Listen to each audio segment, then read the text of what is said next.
देखिए बेटा हम पढ़ने वाले हैं high extraction of high reactive metal, उच्च क्रियाशील धातुओं का निष्कर्षण कैसे करते हैं।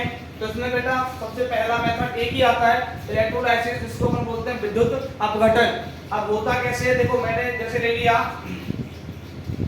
सोडियम क्लोराइड ले लिया, क्या ले लिया, सोडियम क्लोराइड NaCl, क्या ले लिया, NaCl। अब इलेक्ट्रिक करंट की प्रेजेंस मतलब I विद्युत धारा का प्रतीक होता है। इलेक्ट्रिक करंट की प्रेजेंस में क्या होगा बेटा, Na+1 अलग हो जाएगा और Cl-1 अलग हो जाएगा, इसको बोलते हैं विद्युत अपघटन। तो ये जो मिला है बेटा हमको वो प्योर मेटल मिला है। क्या मिला है, प्योर मेटल, शुद्ध धातु। क्या मिली है, शुद्ध धातु।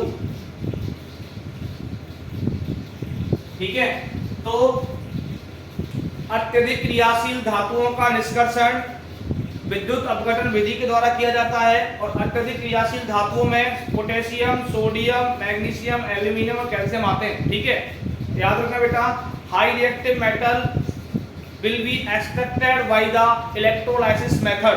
विद्युत अपघटन विधि के द्वारा हाई रिएक्टिव मेटल का एक्सट्रैक्शन होता है। और हाई रिएक्टिव मेटल्स में इंप्योरिटी जो होती है बेटा वो क्लोराइड वाली होती है। कौन सी होती है, क्लोराइड वाली। ठीक है, नेक्स्ट मेथड चले,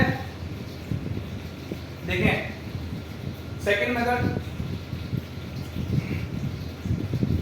second type extraction of medium reactive metal, मध्यम क्रियाशील धातुओं का निष्कर्षण। मध्यम क्रियाशील धातु का निष्कर्षण कैसे करते हैं बेटा, मध्यम क्रियाशील में क्या आते हैं, जैसे आपका Zn zinc, Fe iron, Pb lead, copper, Cu, ये सारे आते हैं। अब इनका कैसे करते हैं, देखो जो मीडियम रिएक्टिव है उनमें बेटा जितने भी मेटल्स आते हैं, मीडियम मेटल्स मतलब मीडियम रिएक्टिव मेटल लिखना था, लेकिन मैंने मीडियम लिखा, कोई दिक्कत नहीं। इसमें बेटा दो मेथड आते हैं। नंबर 1 पहला आता है कैल्सिनेशन, जिसको बेटा हिंदी में बोलते हैं निस्तापन। क्या बोलते हैं, निस्तापन। नंबर 2 आता है रोस्टिंग।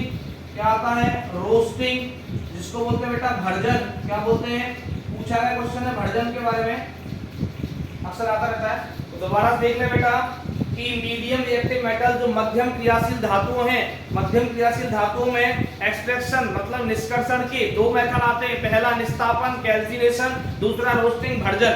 पहला कैल्सिनेशन निस्तापन, दूसरा रोस्टिंग भर्जन। अब बेटा एक सीधा सीधा लॉजिक बता रहा हूं आपको कि कैल्सिनेशन C4 कैल्सिनेशन, इंग्लिश में समझना, हिंदी मीडियम वाले भी। C4 क्या होता है, कैल्सिनेशन, और बेटा C4 होता है कार्बोनेट। क्या होता है, कार्बोनेट। ठीक है, तो मतलब अगर मेटल के साथ में कार्बोनेट की इंप्योरिटी होती है, कार्बोनेट वाली अशुद्धि होती है, तो वहां पर कैल्सिनेशन होता है। क्या होता है, कैल्सिनेशन।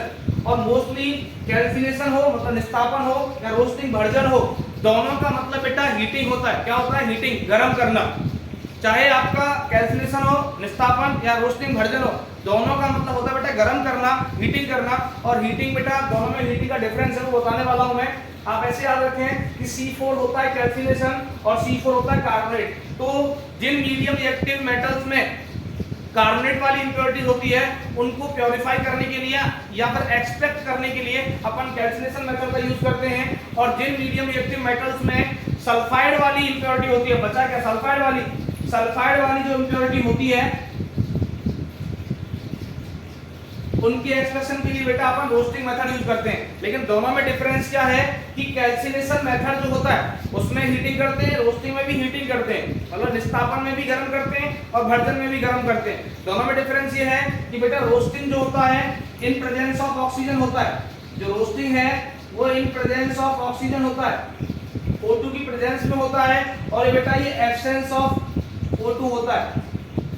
ऑक्सीजन की अनुपस्थिति में कैल्सिनेशन निस्तापन होता है और ऑक्सीजन की उपस्थिति में रोस्टिंग भर्जन होता है। दोबारा सुन रहे हैं कि कैल्सिनेशन जो होता है वो होता किसका है, कार्बोनेट ऐश का होता है। किसका होता है, कार्बोनेट ऐश का। और जो रोस्टिंग होता है वो सल्फाइड ऐश का होता है। निस्तापन कार्बोनेट ऐश का करते हैं और भर्जन सल्फाइड ऐश का करते हैं। निस्तापन और भर्जन दोनों में ही गर्म करते हैं लेकिन निस्तापन में ऑक्सीजन की अनुपस्थिति होती है, एब्सेंस ऑफ ऑक्सीजन होता है, और भर्जन में प्रेजेंस ऑफ ऑक्सीजन होता है, मतलब ऑक्सीजन की उपस्थिति होती है। ये बेसिक डिफरेंस है। अब देखें इसका इक्वेशन बताता हूं मैं आपको, ऊपर देखें।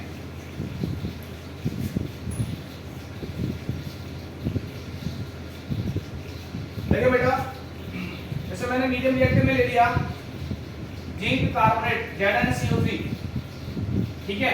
अब बेटा ये कार्बोनेट है, इस ट्रायंगल का मतलब, त्रिभुज का मतलब होता है हीटिंग करना, गर्म करना। तो होगा क्या, ZnO जिंक ऑक्साइड मिल जाएगा, उसके बाद CO2 मिल जाएगा, कार्बन डाइऑक्साइड गैस। इस ऊपर एरो का मतलब गैस होता है। अब ये ऑक्साइड मिला, अभी आपको मेटल नहीं मिला, धातु नहीं मिला, तो उसका ऑक्साइड वाला मिला। अब इस जिंक ऑक्साइड को आप रिडक्ट कराओगे, क्या कराओगे, रिडक्ट मतलब अपचयित कराओगे, अपचयित। तो अपचयित के बाद बेटा Zn अलग हो जाएगा और O2 अलग हो जाएगा, ये ऑक्सीजन गैस अलग हो जाएगी, Zn अलग हो जाएगी। ये मिल गया बेटा आपको जिंक धातु। क्या मिल गया, जिंक धातु। ये होता है कार्बोनेट वाला, इसको बोलते हैं बेटा कैल्सिनेशन। क्या बोलते हैं, कैल्सिनेशन मतलब निस्तापन। तो निस्तापन बेटा ऑक्सीजन की अनुपस्थिति में होता है। देख लो यहाँ ऑक्सीजन है क्या, नहीं है, ठीक है। तो कैल्सिनेशन जो होता है वो कार्बोनेट एस का होता है,